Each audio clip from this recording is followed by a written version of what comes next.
Espírito, 12 discípulos e 12 mensagens que vão mudar sua vida, em todas as celebrações da PIBAM, porque Deus nos deu da sua plenitude.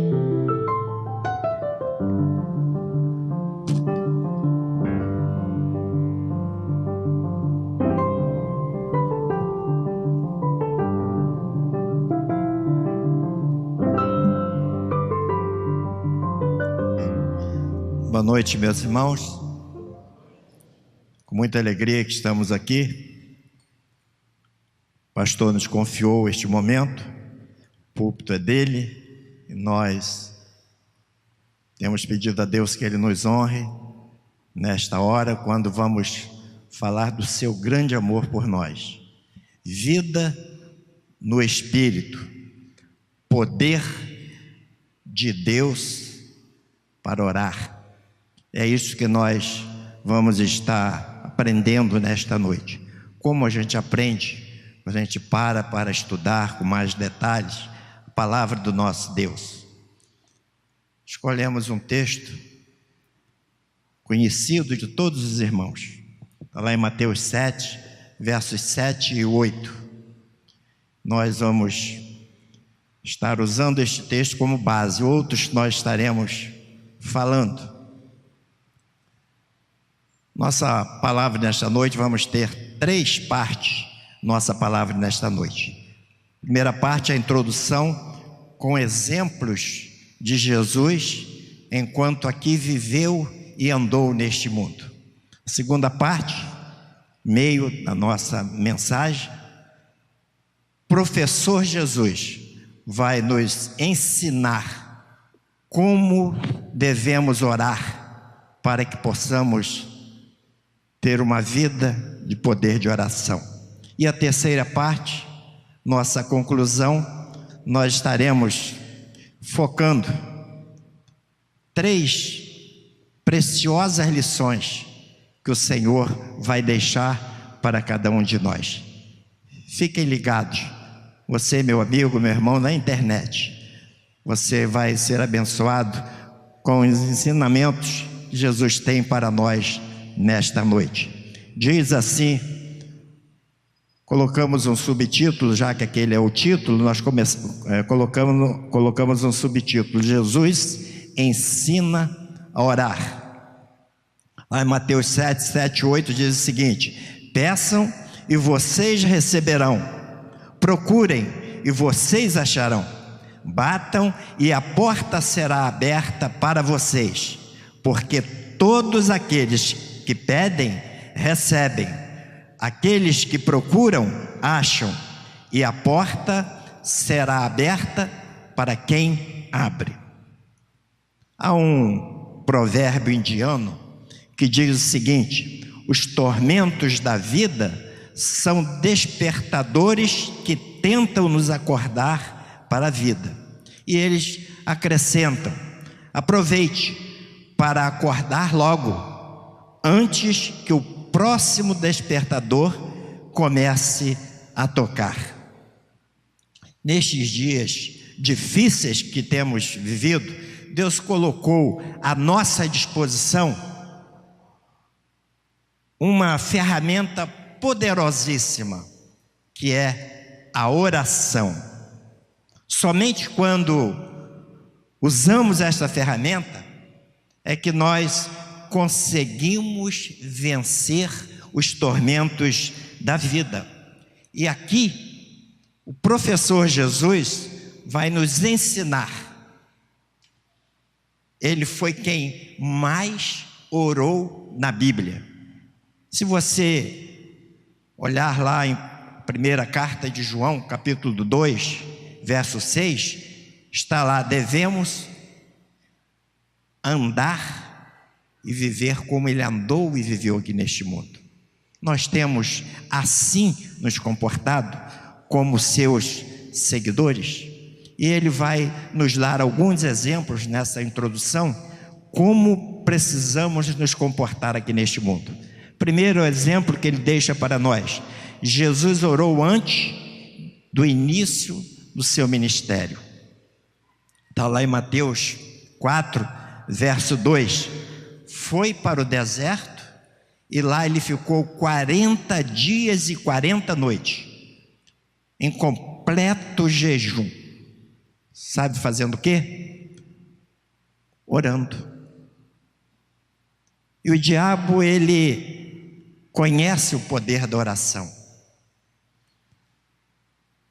Por isso, ele foi perturbar Jesus, desestimulando para que ele não insistissem em ficar ali orando, porque ele sabia o poder que nós temos. E ele argumentou lá com Jesus: você não precisa disso, você tem tudo nas suas mãos. Mas Jesus precisava deixar exemplos para nós. O inimigo de nossas almas, fez assim com Jesus. Ele faz comigo, faz com você, meu irmão. Precisamos estar atentos. Querem só um exemplo? Quando nós nos preparamos para uma vigília de oração, ele, assim como fez com Jesus, ele faz conosco. Ele faz rodeios, ele nos provoca tanta situação para que a gente queira justificar o porquê não vamos naquela reunião de oração, naquela vigília de oração. E você acaba não vindo porque ele te convence. Sabe o que acontece? A vigília acontece com um grupo bem inferior àquele que poderia acontecer, porque um pequeno grupo resistiu e continuou entendendo que precisava estar reunidos para orar. É assim que ele faz conosco. Então, fique ligado. Quando for agendado uma vigília de oração, você já vai estar na expectativa que ele vai apresentar motivos 1000 para você não vir, justificando que aconteceu isso e isso, e você então não pôde comparecer. Jesus também orou antes de escolher os 12 apóstolos. Está lá em Lucas 6, 12 e 13. Ele passou a noite toda orando com esse objetivo, porque Jesus tinha foco, Jesus tinha objetivos definidos. E nós? E você tem objetivos definidos quanto ao reino de Deus? Ou nós estamos vivendo aqui neste mundo, como diz aquela música, deixa a vida nos levar? Nós precisamos ter focos, precisamos ter objetivos definidos. Jesus também orou, outro exemplo, após a morte de João Batista. Está lá em Mateus 14, 13. Então logo ele soube do acontecimento, ele se retirou, ele foi para um lugar deserto, fazer sabe o quê? Orar. Porque ele era humano também, ele se entristeceu, ficou triste com aquela situação. Nós conhecemos o texto, foi quando Herodes ordenou que sacrificasse a João, para atender pedido de uma família que estava ali no seu gabinete. E ele falou para aquela jovem, nós conhecemos, né, que ele daria tudo o que ela pedisse. E a mãe, mais rapidamente, falou com ela: pede a cabeça de João Batista. E ela assim o fez. Então desceu a ordem para que João Batista fosse morto. E é assim que o inimigo faz conosco. Ele usa tudo e todos. Precisamos estar ligados. Você coloca diante de Deus suas tristezas, suas decepções. Neste mundo que vivemos, quantas decepções. Cada momento a gente se surpreende com uma. Então precisamos orar. Jesus está nos dando exemplos aqui, que tudo que ele ia fazer, ele orava. Ele falava com o Pai. Um detalhe muito importante: nós oramos a Deus no nome de Jesus. A gente vê às vezes pessoas orando a Jesus, mas nós oramos ao Pai, e Ele nos deu esse exemplo. Sempre ele orava ao Pai. Jesus também orou antes do episódio da mulher adúltera. João 8, versos 1 e 2, ele passou a noite toda no Monte das Oliveiras, fazendo sabe o quê? Orando, porque ele sabia de todas as coisas. Ele sabia o que viria logo à frente acontecer, e ele precisava estar preparado. Então ele está nos dizendo nesta noite: se prepare para os dias que virão com dificuldades, com tormentas, com problemas para você solucionar, e você precisa estar preparado. E ele então se afastou para orar, porque ele precisava, ele foi lá para o Monte das Oliveiras, ele precisava orar. Pelo seguinte motivo: aquela mulher seria apresentada a ele. E ele foi chegado a ele aquele grupo, estava se preparando para atender uma multidão. Chega aquele grupo, os religiosos da época, e: Senhor, mestre, pegamos esta mulher em adultério. Interessante que só levaram a mulher, não é? Ela adulterou sozinha. Interessante, né? Mas assim era a época. Omitiram o homem, não é? E levaram a ele para ver o que ele dizia. Mas ele já tinha orado, já estava preparado, porque ele sabia que aquilo ali era uma cilada para pegá-lo. Então, se ele dissesse que não deveria ser apedrejado, eles apontavam a lei de Moisés, que dizia que precisava ser apedrejado. Se os incentivasse, eles iam se queixar aos romanos, que não permitiam execuções. E isto está registrado lá em João 18, 31. Então, olha, a cilada pronta, mas ele estava preparado. Ele havia orado por esta situação. E eles então chegam para ele e dizem assim: o que dizes, mestre?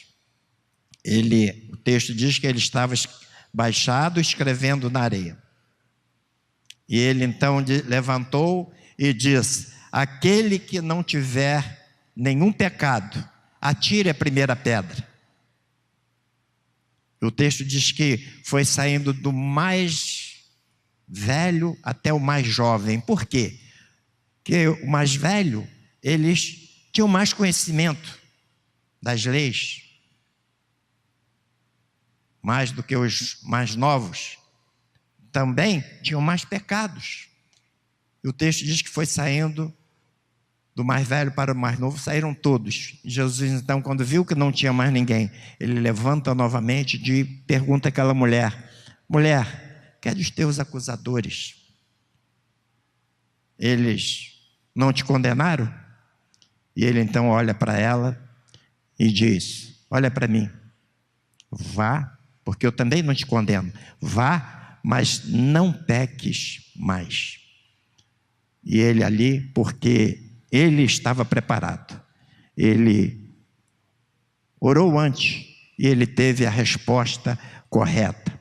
Somente quem ora intensamente pode dar a resposta que Jesus deu aos religiosos daquela época.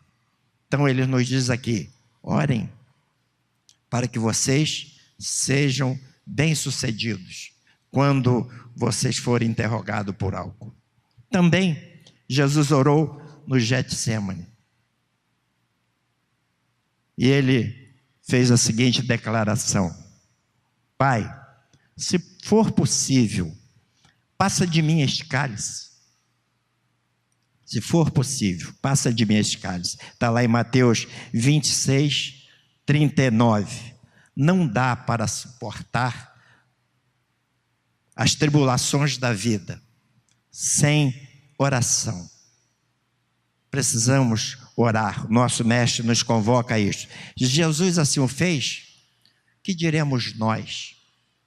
Precisamos orar. Por isto, aquele versinho pequenininho na palavra de Deus diz lá: orai sem cessar. Ore sempre, sempre. você será assim bem-sucedido. Jesus também orou no Gólgota.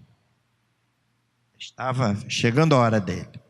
E aqui no Gólgota nós vemos as 7 palavras da cruz diante do sofrimento. As 7 palavras da cruz. Daria uma outra mensagem, né? Tema interessante. As 7 palavras da cruz. Nós temos todos esses textos. Foram 7 frases quando Jesus se dirigiu ao Pai, naquele momento difícil que ele estava ali passando. Ele relatou a Deus tudo que se passava com ele naquele momento de tormenta, de dificuldades, porque ele estava levando sobre ele todos os nossos pecados. Por isso que teve um momento que ele clamou: Deus meu, por que me desamparaste? E Deus desviou o seu olhar naquele momento. Meus irmãos, quando eu leio este texto eu me arrepio, porque ele clamou, a harmonia era tão grande entre ele e o Pai, que quando o Pai desviou um pouco o seu olhar para a cruz, onde ali estava Jesus, ele clamou, ele sentiu que naquele momento ele se sentiu só, mas ele venceu ali, e nós precisamos vencer. E a primeira, vou deixar pelo menos umazinha aqui, né? Primeira palavra que Jesus dirigiu na cruz: Pai, perdoa-lhe, porque eles não sabem o que estão fazendo. Mesmo mediante toda aquela situação que estavam fazendo com ele, ele ainda pediu ao Pai que perdoasse, porque eles não sabiam o que estavam fazendo. E aí nós entramos na segunda parte. São exemplos que Jesus deixa para nós nesta noite. Jesus nos ensina que precisamos pedir com a certeza que receberemos. Aí entra o texto principal que nós lemos, verso 7. Peçam e vocês receberão. A fé nos leva a pedir na certeza que seremos atendidos. A fé nos leva à certeza que seremos atendidos. O verso 8 diz lá: porque todos aqueles que pedem, recebem. Lá em João, devemos pedir confiadamente. Detalhes, nós vamos ver alguns passos aqui que precisamos não ser tão afoito. Quando Pedro foi muito afoito lá, fez Jesus fazer o primeiro transplante, não é? Mal Jesus pronunciou alguma coisa, o apóstolo já estava lá decepando a orelha do soldado, né? Jesus então ali fez o primeiro implante que o ser humano tomou conhecimento. Muito bem. Devemos pedir confiadamente, até que o Senhor atenda o nosso pedido. Sabe por quê, meus irmãos? Para ver se é isso mesmo que nós queremos. Às vezes nós estamos pedindo mal e Ele dá um tempinho para ver se você entende que não é aquilo. Precisamos pedir, mas sabendo que queremos de fato. Lá em 1ª carta de João 3, na nova tradução da linguagem de hoje, queria que todos falássemos numa só voz. 1ª carta de João 3, 22.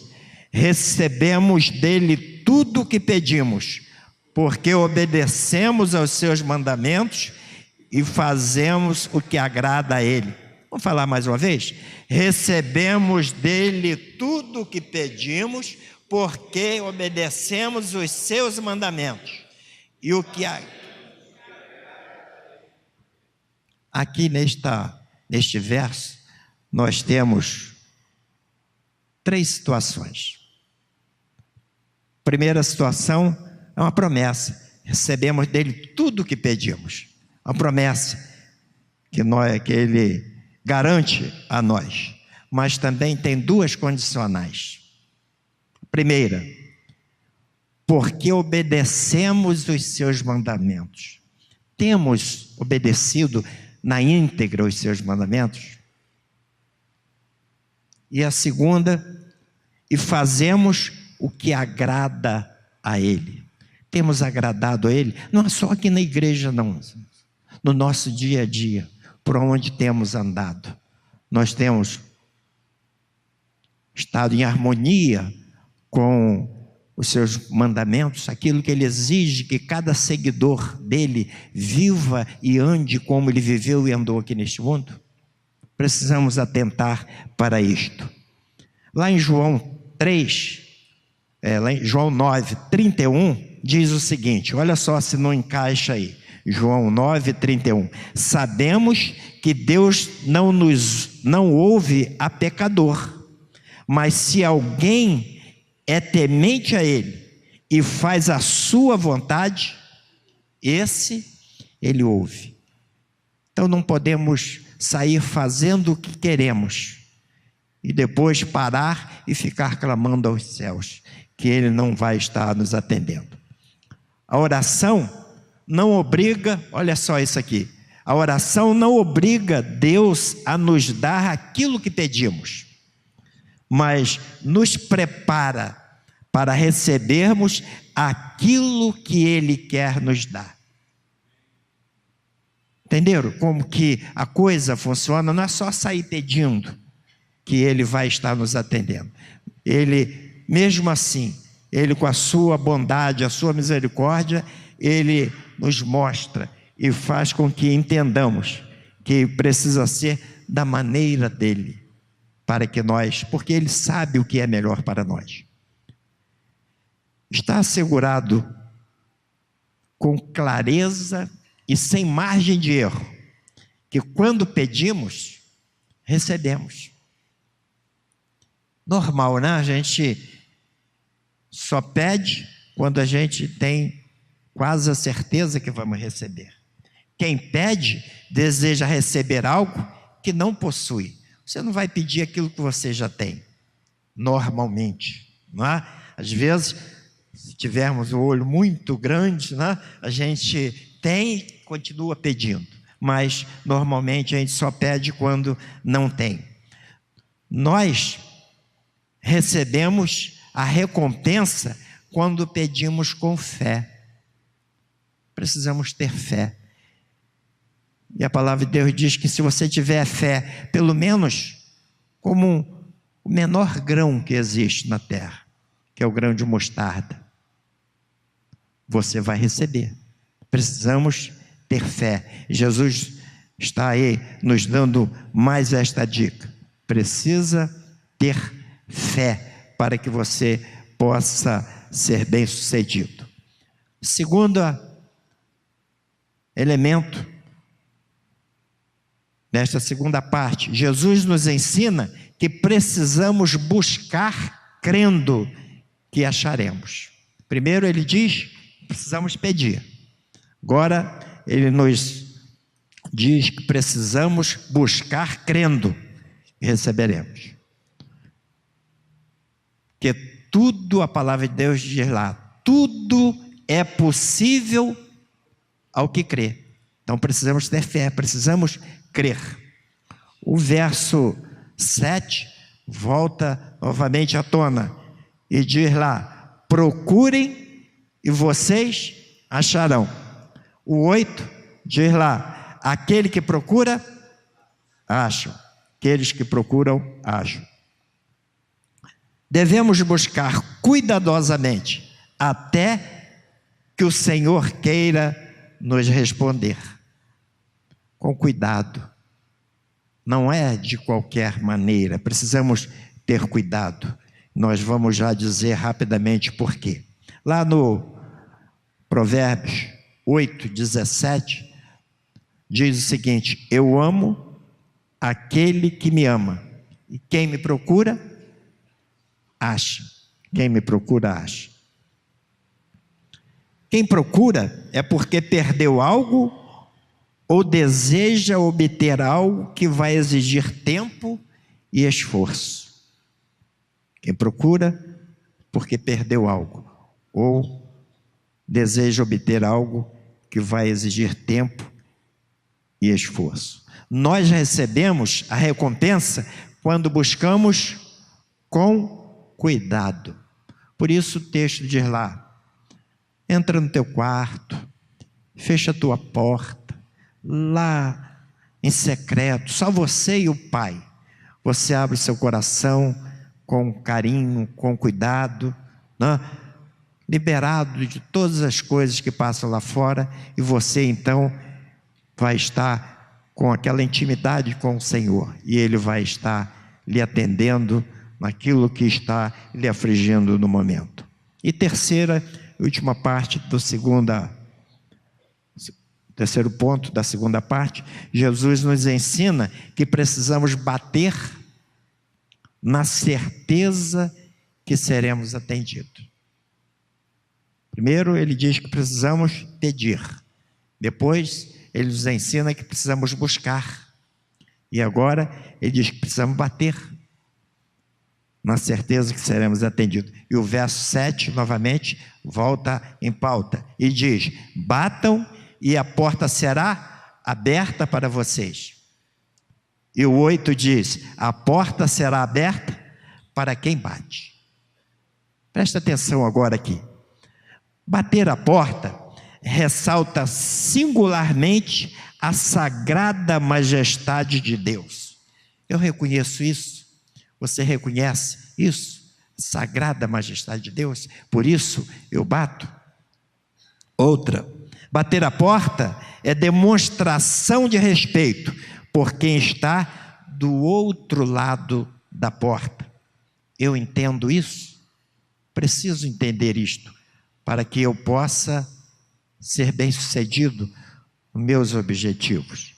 E ele continua: bater a porta significa que não podemos entrar simplesmente, como costumamos fazer em nossa casa. Eu respeito isso? Ou chegamos, vamos batendo e vamos entrando? Nós precisamos receber o sinal que está tudo bem, né? Então, nós precisamos, né, respeitar estas situações para que não venhamos ser decepcionados. Bater a porta com insistência mostra necessidade em falar com Deus que está do outro lado da porta. Mostra a necessidade de falar com Deus, no caso aqui, né, ou com a pessoa que está do outro lado da porta. Eu preciso disso? Ou eu estou simplesmente pedindo?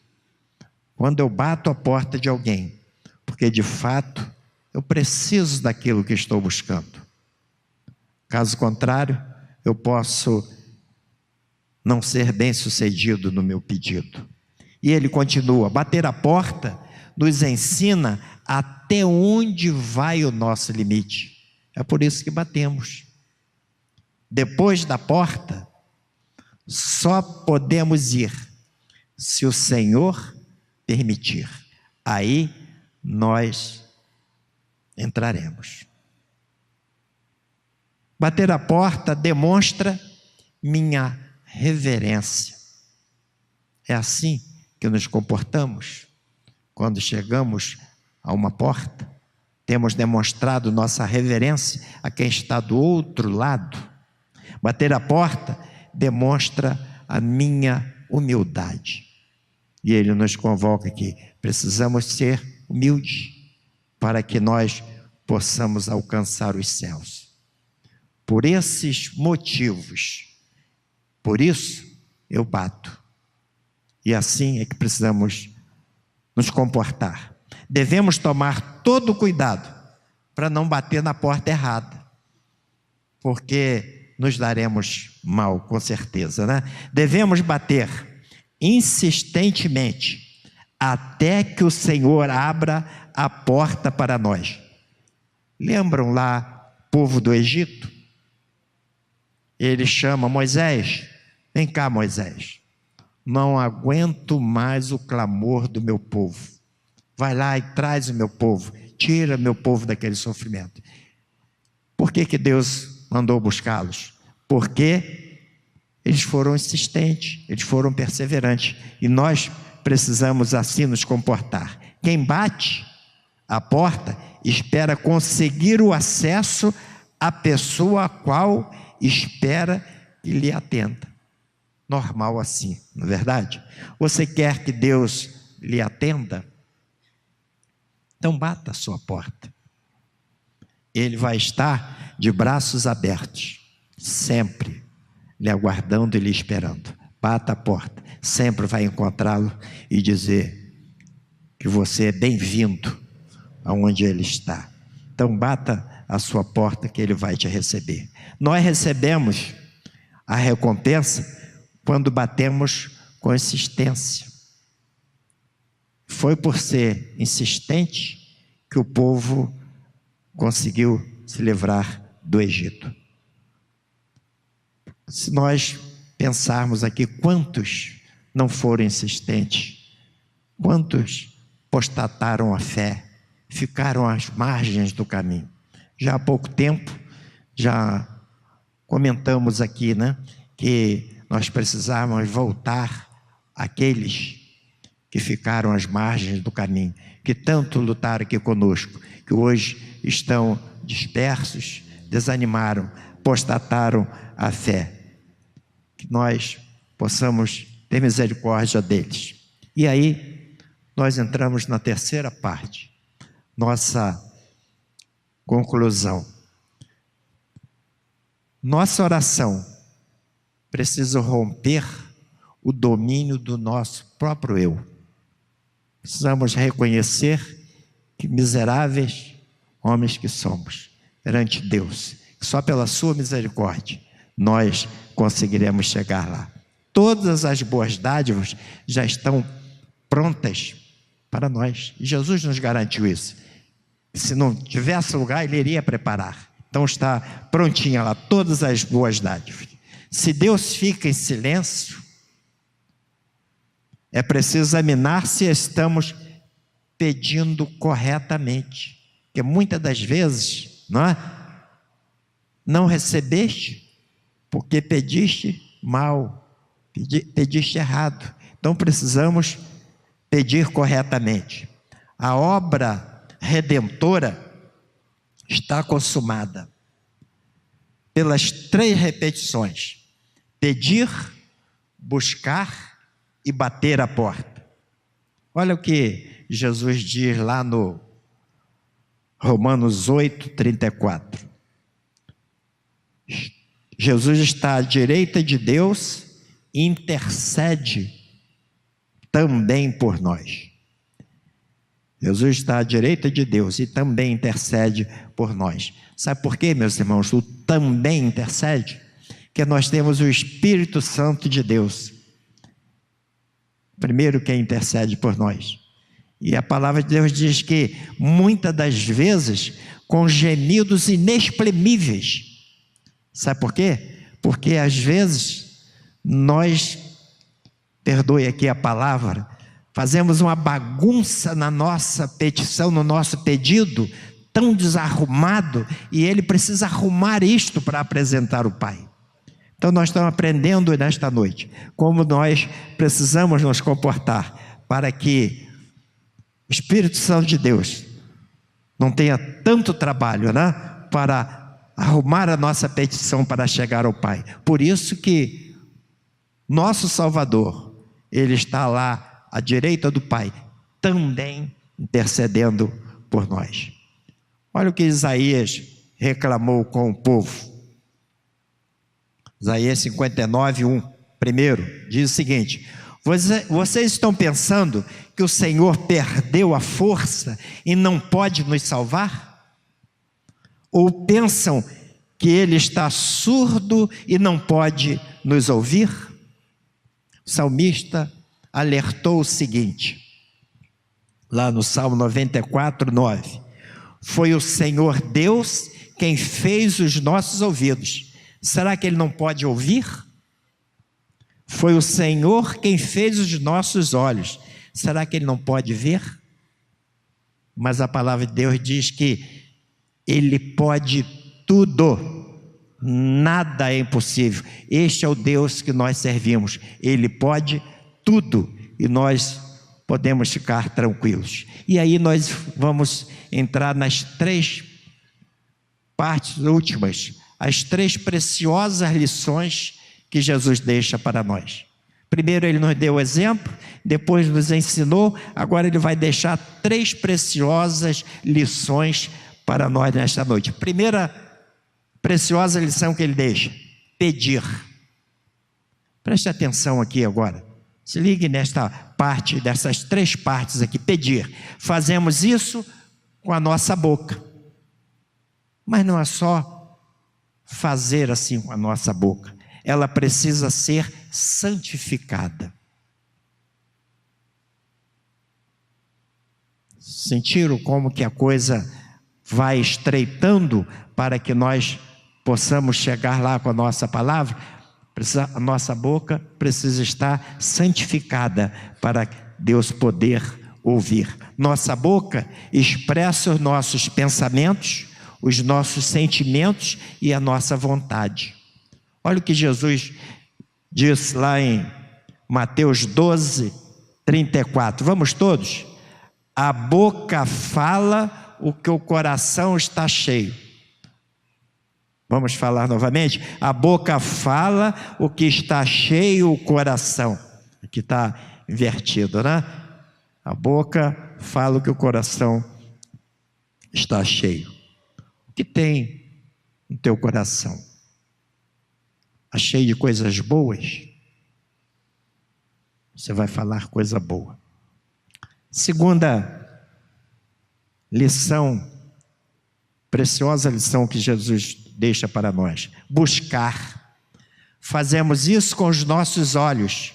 Eu aqui estou buscando, o Jefferson está ali, o irmão Wagner está lá atrás, eu busco com os olhos. Nossos olhos precisam estar abertos.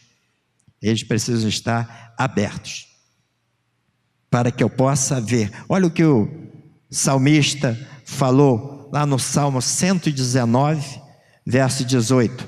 Todos falemos uma só voz. Desvenda os meus olhos para que eu veja as maravilhas da tua lei. Não está não? Está bloqueado aí? Desvenda os meus olhos para que eu veja as maravilhas da tua lei. 2 astronautas, eles saíram, os mais antigos aí, lembram quando começou a exploração da Lua? 2 astronautas saíram em viagem, rodaram muitas voltas, volta todo o planeta, e um deles disse assim: depois de tantas voltas, eu não vi Deus. Mas o outro era um crente.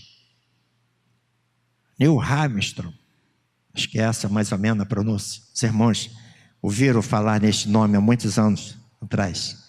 Ele disse o seguinte: a cada volta que eu dava, eu via as potentes mãos de Deus sustentando todo o universo. Porque ele era um crente. Ele estava com os olhos abertos. O outro não viu porque seus olhos da fé estavam vendados, porque ele não tinha ainda reconhecido Jesus como Senhor de sua vida. O que está impedindo? Aí eu faço uma interrogação. O que está impedindo você de ver as maravilhas que Deus tem feito aqui na nossa igreja? Já recebemos algumas pessoas, chegaram e disseram assim: pô, a igreja hoje está com uma cara nova. Foi a interpretação que ele fez, a maneira que ele viu a igreja. Ele estava com os olhos abertos. Temos estado com os nossos olhos abertos para ver as maravilhas que Deus tem feito, principalmente esse último ano, quando a igreja tem saído a todos os bairros de Maricá. Estamos agora, amanhã estaremos na rua, saindo, para estar concluindo os 52 bairros de Maricá, casa por casa, deixando ali uma mensagem que Jesus Cristo é a única esperança para o homem aqui neste mundo. Você tem visto isso? Mas para ver, você precisa estar com os olhos abertos. Terceira e última preciosa lição que Jesus deixa para nós: nós precisamos bater. Fazemos isso utilizando as nossas mãos. Batemos. Fazemos isso com as nossas mãos. Agora é necessário que elas estejam limpas. Estejam limpas. Que o nosso Salvador, quando chegarmos lá, Ele vai pedir que mostremos as nossas mãos. E Ele vai nos perguntar o que temos em nossas mãos. Há uma peça muito bonita, mãos vazias, muito linda. Já vi muita gente se convertendo com esta peça, mãos vazias. É necessário que elas estejam limpas. Olha o que diz o salmista, num salmo muito conhecido que nós todos sabemos de cor. Salmo 90, 17, esse apareceu lá na tela. Vamos todos falar numa só voz? Seja sobre nós a graça do Senhor nosso Deus e confirma sobre nós a obra das nossas mãos. Sim, confirma a obra das nossas mãos. Esta confirmação aqui não é só quando estamos aqui na igreja, para Ele confirmar aquilo que temos feito, mas por onde temos andado. Por onde temos andado, aquilo que temos feito no nosso dia a dia. Você pode pedir ao Pai que confirme aquilo que você está fazendo? É uma interrogação que precisa ficar em nossos corações. Aquilo que fazemos, Deus pode estar confirmando? Se não puder, nós precisamos parar e nos autoavaliar. O Senhor precisa confirmar a obra das nossas mãos, para que possamos ser bem-sucedidos e possamos dizer como Paulo disse: combati o bom combate, acabei a carreira e guardei a fé. Precisamos assim nos comportar. Pedi, buscai e batei. Estas três expressões juntas ensinam claramente a disposição amorosa de Deus no que diz respeito às nossas orações. Que o bondoso Pai possa estar atendendo a tua oração, porque precisamos estar liberados, mas para estarmos liberados, precisamos cumprir esses requisitos, esses detalhes que vai fazer a diferença no poder de uma vida de oração. Amém, irmãos? Deus nos abençoe.